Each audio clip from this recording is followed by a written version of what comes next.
दुनिया की rare super bikes. Number 5 दोस्तों, नंबर 5 पर आती है डुकाटी सुपरलेगेरा V4। दोस्तों ये डुकाटी की टॉप मॉडल बाइक है और पूरी दुनिया में इसके सिर्फ 500 यूनिट्स ही बनाए गए हैं, जिनमें से हर एक की कीमत तकरीबन 1.4 करोड़ रुपया है। नंबर 4 दोस्तों, नंबर पर आती है निंजा H2R। दोस्तों इसकी पूरी दुनिया में 120 यूनिट्स अवेलेबल हैं और इसकी एक यूनिट की कीमत तकरीबन 1.3 करोड़ रुपया है। नंबर 3 दोस्तों, नंबर 3 पर आती है निमन मार्कस। दोस्तों इसकी एक यूनिट की प्राइस पर आप HR का पूरा शोरूम खोल सकते हैं, अगर इसकी पूरी दुनिया में सिर्फ 45 यूनिट्स बनाई गई हैं।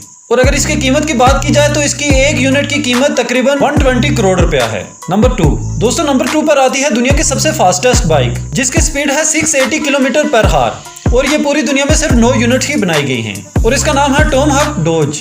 दोस्तों इस फास्टेस्ट सुपर बाइक के लिए एक सब्सक्राइब तो बनता है। नंबर 1 दोस्तों, नंबर 1 पर आती है HD ब्लू एडिशन, जो कि पूरी दुनिया में सिर्फ एक यूनिट बनाया गया है और इसकी कीमत है तकरीबन 25 करोड़ रुपए। बाय द वे, आपकी फेवरेट बाइक कौन सी है